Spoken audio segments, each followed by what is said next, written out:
Hello दोस्तों, कैसे हो आप सब। उम्मीद है ठीक ही होंगे। दोस्तों, इस फिल्म का नाम है रॉन्ग टर्न और ये 2003 में रिलीज हुई थी। इसकी IMDb रेटिंग है 6.2। दोस्तों, ये फिल्म हॉरर है।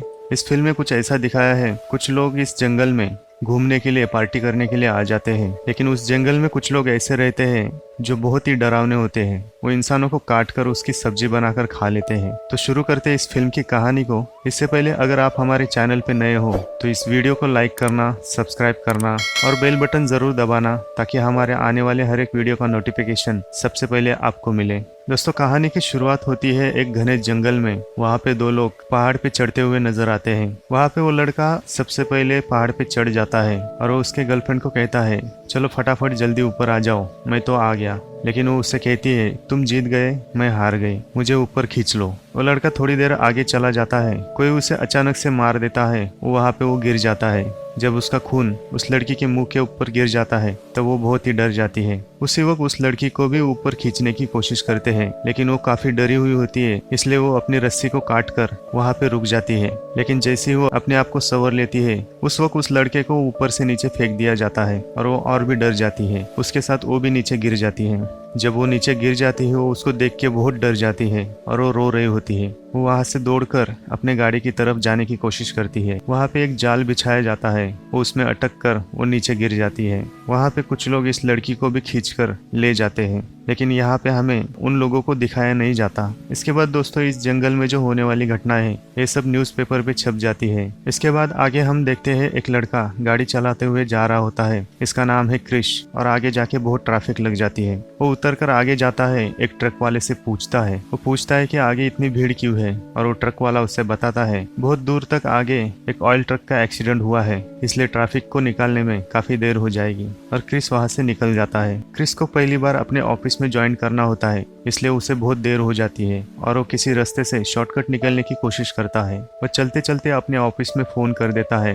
उन लोगों को बताता है ट्रैफिक की वजह से मुझे आने में बहुत देर हो रही है, लेकिन उसी वक्त उसके मोबाइल का नेटवर्क चला जाता है। आगे चलते इसे एक शॉर्टकट नजर आता है और उस शॉर्टकट रास्ते से वो आगे चला जाता है। थोड़ी देर उसे एक गैस पंप नजर आता है और उस गैस पंप पे चला जाता है। वहाँ पे वो देखता है कि बहुत सारी गाड़ियाँ वहाँ पे बेवारस पड़ी हुई है। उस गैस पंप के ओनर से वो पूछता है कि यहाँ पे कोई फोन है, मुझे अर्जेंट एक कॉल करना है। वो कहता है कि मेरे पास एक ही फोन है। क्रिस वहाँ पे लगाए हुए मैप पर देखता है और वो कहता है कि इस जंगल में से एक कच्ची सड़क है जहाँ से मैं निकल सकता हूँ, और वो अपनी गाड़ी लेके वहाँ से निकल जाता है। आगे चलते चलते उसे दो रास्ते नजर आते हैं। वो सोचता है कि इसमें से कौन सा रास्ता है और वो जंगल के कच्चे रास्ते से निकलने की कोशिश करता है। आगे क्रिस की नजर एक मरी हुई हिरन पे जाती है। जब वो उसे देख रहा होता है तो वहाँ पे उसका जबरदस्त एक्सीडेंट हो जाता है, क्योंकि बीच सड़क पे एक गाड़ी खड़ी हुई होती है। वहाँ पे वो सारे लड़के आ जाते हैं। वहाँ पे एक लड़की उससे पूछती है, तुम इतने फास्ट गाड़ी चला रहे थे कि तुम्हें सामने वाली गाड़ी नजर नहीं आई। क्रिस उनसे माफी मांगता है और वो कहता है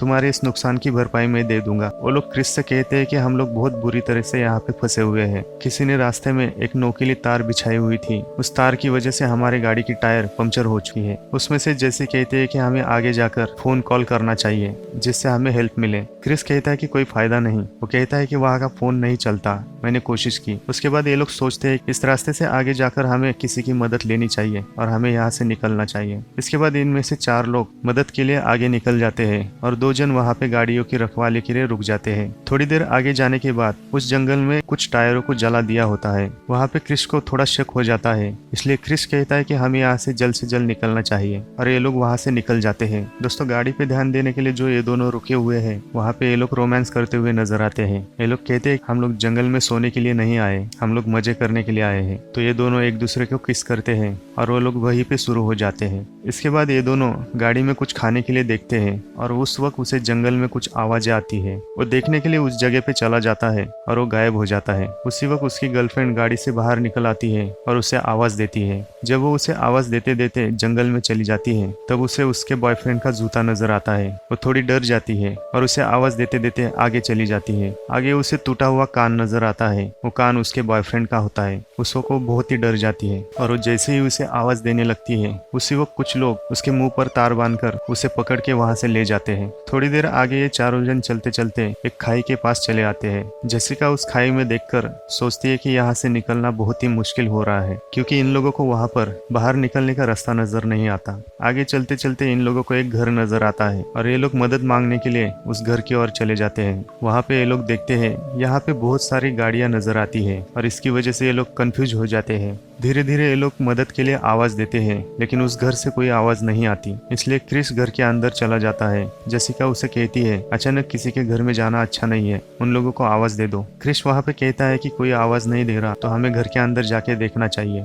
जब ये लोग घर के अंदर चले जाते हैं तो वहाँ पे देखते हैं उस घर में सामान बहुत ही बिखरा हुआ है। उस घर में ये लोग देखते हैं कि यहाँ पे बहुत सारे हथियार है। यहाँ पे ऐसा कुछ सामान है जो इन लोगों ने इससे पहले कभी नहीं देखा है। क्रिस जाके फ्रिज में देखता है और उस फ्रिज में कुछ लोगों की बॉडी पार्ट्स को काट के रखा हुआ होता है। जेसिका को वहाँ पे गाड़ियों की बहुत सारी चाबियां नजर आती है। आगे क्रिस देखता है कि गैस पर वहाँ पे कुछ लोगों का मांस उबालने के लिए रखा हुआ होता है। थोड़ी देर में वहाँ पे ट्रक की आवाज आती है और ये लोग खिड़की से देखते हैं। क्रिस देखता है कि उनके गाड़ियों को इस ट्रक के जरिए ये लोग खींच कर यहाँ पे लेकर आए हैं और वहाँ पे ये लोग छुप जाते हैं। जहाँ पे क्रिस छुपा होता है, जब वो देखता है कि उन लोगों ने इनके दोस्त को मारकर वहाँ पे फेंक दिया है, तब ये लोग अपने आप को संवर कर चुप रहने की कोशिश करते हैं। यहाँ पर हमें दिखाया जाता है ये लोग बहुत ही बुरी तरीके से दिखते हैं। ये बहुत ही डरावने दिखते हैं और ये लोग इंसानों का मांस खाते हैं। इस फिल्म में इन लोगों का नाम दिया है 3 फिंगर 1 आई और 100 टीथ। वहाँ पे दिखाया जाता है कि ये लोग एक औजार से उनके फ्रेंड को काट रहे होते हैं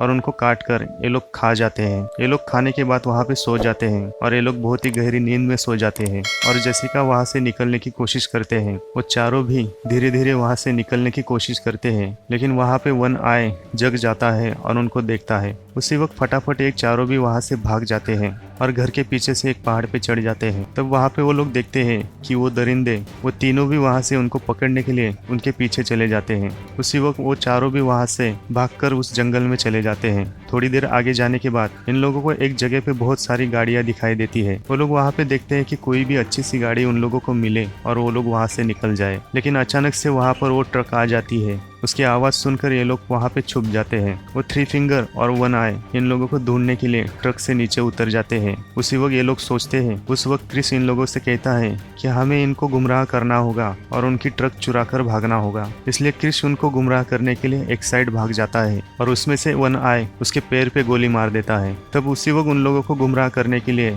दूसरी ओर से जैक भागता हुआ नजर आता है और वो तीनों भी जैक के पीछे भागते नजर आते हैं। उसी वक्त जेसिका और उसकी फ्रेंड क्रिस को वहाँ से लेकर उस गाड़ी में बैठ के निकल जाते हैं। ये लोग जब रास्ते पे निकल आते हैं वहाँ पे उनको जैक नजर आता है। तब वहाँ पे वो लोग जैक को आवाज देते हैं। जैक जंगल से भागते हुए रास्ते पे आने की कोशिश करता है। तब क्रिस और जेसिका जैक को आवाज देते हैं। वो लोग कहते हैं कि जल्दी से आओ, लेकिन उसी वक्त वो 3 फिंगर जैक को तीर मार के उसे मार देता है। वहाँ पे ये तीनों भी बहुत डर जाते हैं। क्रिस जेसिका को कहता है कि हमें यहाँ पे रुकना नहीं चाहिए। 3 फिंगर जब इनके गाड़ी पे अटैक करता है तो ये लोग जल्दी से यहाँ से निकल जाते हैं। वहाँ पे जैक की गर्लफ्रेंड बहुत रोती है। वो कहती है कि उसके बिना मैं नहीं जाऊंगी। जेसिका उसे समझाने की कोशिश करती है, जैक वहाँ पे मर गया है, लेकिन हमें यहाँ से निकलना होगा। वहाँ पे 3 फिंगर और 1 आई जैक को वहाँ से लेकर चले जाते हैं। आगे चलते जंगल में इन लोगों की ट्रक फंस जाती है और उस ट्रक के सामने एक पेड़ टूटा हुआ नजर आता है।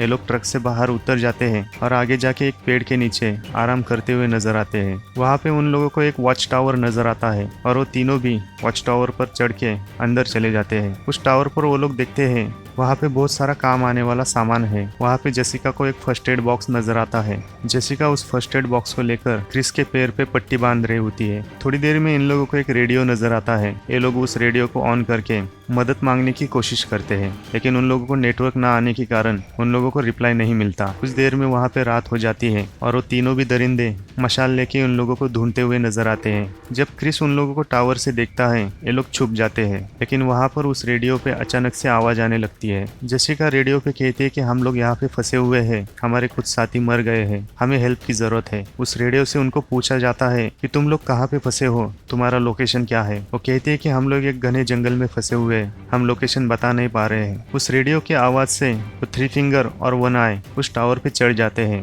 क्रिस एक बड़े से बक्से को लेकर उस दरवाजे पे रख देता है ताकि वो लोग अंदर ना आए। वहाँ पे दरवाजा बंद करने के कारण दौरान वो लोग इस टावर को आग लगा देते हैं। तब वहाँ पर ये तीनों भी बहुत डर जाते हैं। क्रिस वहाँ पे कहता है कि हमें यहाँ से जल्द निकलना चाहिए, नहीं तो हम लोग जल के मर जाएंगे। तब वहाँ पर ये लोग एक एक करके एक झाड़ पे कूद जाते हैं और वो धीरे धीरे दूसरे झाड़ पे जाने की कोशिश करते हैं। वहाँ पे जेसिका और क्रिस एक झाड़ से दूसरी झाड़ पे चले जाते हैं। जब जेसिका के फ्रेंड वहाँ से निकलने की कोशिश करती है, वहाँ पे वो थ्री फिंगर आ जाता है और अचानक से उसके मुंह पर कुल्हाड़ी मार देता है। जेसिका और क्रिस उसको देखकर बहुत ही डर जाते हैं। क्रिस कहता है कि हमें यहाँ से जल्द निकलना चाहिए। वहाँ पर क्रिस एक झाड़ को जबरदस्ती पकड़कर खींच लेता है और वो जेसिका को कहता है कि उसे आवाज दो और उसे यहाँ पे बुलाओ। जब स्वाति जेसिका को देखता है तो उसे पकड़ने के लिए उसकी ओर चला जाता है। जेसिका आगे जाके जल्दी से नीचे बैठ जाती है। क्रिस फटाक से उस पेड़ को छोड़ देता है और वो सौतीत नीचे गिर जाता है। तब वहाँ से क्रिस और जेसिका जल्दी भाग जाते हैं। जब सौतीत नीचे गिर जाता है, वहाँ पे वन आई और थ्री फिंगर बहुत ही गुस्सा हो जाते हैं। आगे जाकर क्रिस और जेसिका एक झरने की ओर चले जाते हैं। ये लोग उस झरने के पीछे आराम करते हैं। तब यहाँ पे ये लोग बातें करते हुए नजर आते हैं। जेसिका क्रिस को बताती है, जब मेरे बॉयफ्रेंड ने मुझसे ब्रेकअप किया तब मैं बहुत अपसेट थी। मुझे किसी चीज में मन नहीं लग रहा था। उस वक्त मेरे दोस्तों ने सोचा मेरा माइंड फ्रेश करने के लिए मुझे इस जंगल में घूमने के लिए लेकर आए। ये लोग मेरे बहुत ही अच्छे दोस्त थे और सारे एक एक करके मर गए। वहाँ पे जेसिका बहुत रोने लगती है। तब वहाँ पे क्रिस उसे समझा बुझा कर उसे शांत करता है। वहाँ पे थोड़ी देर ये लोग सो जाते हैं। जैसे ही सुबह हो जाती है, इनको सपना पड़ता है कि वो थ्री फिंगर इनको मारने के लिए आया है। तब उनकी नींद उड़ जाती है और वो लोग धीरे धीरे वहाँ से निकलने की कोशिश करते हैं। ये दोनों भी चलते चलते एक पहाड़ पे चले जाते हैं। वहाँ से वो लोग देखते हैं कि कोई रास्ता उनको मिल जाए वहाँ से निकलने के लिए। लेकिन अचानक से थ्री फिंगर वहाँ पे आ जाता है और कुल्हाड़ी से उन पर अटैक कर देता है। वहाँ पे क्रिस उसके साथ फाइट करता नजर आता है, लेकिन वो थ्री फिंगर उसको एक किक मारता है और वो पहाड़ से नीचे गिर जाता है। उसके बाद थ्री फिंगर जेसिका को पकड़ के वहाँ से लेकर जाता है। थोड़ी देर में क्रिस को एक अचानक से पुलिस की गाड़ी दिखाई देती है और वो मदद मांगने के लिए उस रास्ते पे चला जाता है। पुलिस वाला वहाँ पर गाड़ी रोक देता है और उससे पूछता है कि यहाँ पर क्या हो रहा है। क्रिस उसको बताने की कोशिश करता है, यहाँ पे लोगों की जान जा रही है, जल्दी से हमें निकलना होगा। लेकिन जब तक ये लोग बात कर रहे होते हैं, उसी वक्त थ्री फिंगर पुलिस वाले के सर में एक तीर छोड़ देता है और वहाँ पर वो पुलिस वाला मर जाता है। यहाँ पे जल्दी से क्रिस गाड़ी के नीचे छुप जाता है और जब वो थ्री फिंगर उसको देखने के लिए वहाँ पे आ जाता है, थ्री फिंगर गाड़ी के नीचे उसको झांक के देखता है कि वो कहाँ गया। लेकिन क्रिस वहाँ से छुपके से एक पेड़ के पीछे छुप जाता है। वहाँ पे थ्री फिंगर उस पुलिस ऑफिसर को उठाकर गाड़ी में डाल देता है और उस गाड़ी को लेके वहाँ से निकलने की कोशिश करता है। उसी वक्त क्रिस फटाक से उस गाड़ी के नीचे आके छुप जाता है और उस गाड़ी को पकड़कर उसके पीछे चला जाता है। यहाँ पे वन आई ने जेसिका को बेड पर डाल के उसको बांध दिया होता है। जब थ्री फिंगर उस पुलिस ऑफिसर की गाड़ी वहाँ पे लेके आता है, तब वो पुलिस ऑफिसर को लेकर उनके घर के अंदर चला जाता है। घर में वो थ्री फिंगर और वन आई उस पुलिस ऑफिसर के बॉडी को काटते हुए नजर आते हैं और वो वन आई जब जेसिका के पास चला जाता है, उसी वक्त उसके घर के दरवाजे पर क्रिस आग लगा देता है और जब वो वन आई उसको देखने के लिए जाता है, तब क्रिस उस पुलिस ऑफिसर की गाड़ी लेकर घर के अंदर आ जाता है और वहाँ पे और एक आग की बोतल फेंककर थ्री फिंगर की ओर फेंक देता है और एक रॉड से उसे मारने की कोशिश करता है। वहाँ पे थ्री फिंगर और वन आई दोनों भी घायल हो जाते हैं। उतने में क्रिस जेसिका को छोड़ने की कोशिश करता है, लेकिन अचानक से थ्री फिंगर क्रिस पे अटैक करता है। जब थ्री फिंगर क्रिस को मारते हुए नजर आता है, तब वहाँ पे जेसिका फटाफट अपने आप को खोल के वहाँ से एक तीर उठाती है और वो थ्री फिंगर को मार देती है। उसके बाद वन आई उड़ जाता है और उन दोनों पे अटैक करता है। ये दोनों भी वन आई को मारने की कोशिश करते हैं, लेकिन वो उन पे भारी पड़ जाता है। तब जेसिका जल्दी से एक कुल्हाड़ी से उस वन आई के ऊपर वार कर देती है और उसे मार देती है। लेकिन थोड़ी देर में वो सौतीत भी जग जाता है और उन पे अटैक कर देता है। वहाँ पे जेसिका उस कुल्हाड़ी से वो सौतीत को भी मार देती है और ये दोनों भी उस घर के बाहर निकल जाते हैं। वहाँ पे उस घर को थोड़ी आग लगी होती है। तब जेसिका क्रिस को कहती है कि इन लोगों को गोली मारकर खत्म कर दो। क्रिस कहता है कि इसमें एक ही गोली है। तब उसकी नजर पुलिस ऑफिसर की गाड़ी के ऊपर चली जाती है। उस गाड़ी पे पेट्रोल टैंक होता है। उसी वक्त क्रिस गोली मारकर उस पेट्रोल टैंक को ब्लास्ट कर देता है। वहाँ पे उन लोगों का घर पूरी तरह से ब्लास्ट हो जाता है। क्रिस और जेसिका को लगता है कि ये लोग जलकर मर गए। वो दोनों उस ट्रक को लेकर वहाँ से निकल जाते हैं। आगे चलते चलते वो लोग इस गैस पंप पे रुक जाते हैं। तब वहाँ पे जो बूढ़ा आदमी है, वो बूढ़ा आदमी उस ट्रक को देखकर अंदर छुप जाता है। वहाँ पे क्रिस गाड़ी से उतर जाता है और वहाँ पे लगाए हुए मैप को निकालकर वो गाड़ी में बैठ के वहाँ से निकल जाता है। वो बूढ़ा आदमी वहाँ पे सोच रहा होता है उन दरिंदों से कोई भी यहाँ से बच के नहीं निकलता, लेकिन ये दोनों कैसे बच गए, और वो सोच में पड़ जाता है। आगे जाके क्रिस और जसिका को एक पक्की सड़क मिल जाती है और वो लोग वहाँ से निकल जाते हैं। दोस्तों यहाँ पे फिल्म खत्म नहीं हुई। रेडियो पे कॉल करने की वजह से वहाँ पे एक पुलिस ऑफिसर गया होता है और उसके वापस ना आने के कारण और एक पुलिस ऑफिसर उस जंगल में चला आ जाता है। जब वो पुलिस वाला गाड़ी से बाहर निकल आता है, वहाँ पे देखता है यहाँ पे बहुत सारी गाड़ियां हैं और बहुत से लोगों को मार के यहाँ पे फेंक दिया गया है। लेकिन अचानक से उन दरिंदों में से सौतीत वहाँ पे आ जाता है और हम लोग देखते हैं कि उसका चेहरा बहुत बुरी तरह से जल गया है। दोस्तों ये लोग यहाँ पे मरे हुए नहीं है, ये लोग वहाँ से बच के निकल जाते हैं और वो सौतीत उस पुलिस ऑफिसर पे वार कर देता है और उसे मार देता है और यहाँ पे कहानी खत्म हो जाती है। दोस्तों ऐसे ही रॉन्ग टर्न के सारे पार्ट मैं आपके लिए लेकर आऊँगा। तो दोस्तों इस वीडियो को लाइक करना और सब्सक्राइब करना। तो मिलते हैं नेक्स्ट वीडियो में, तब तक के लिए अपना ख्याल रखना।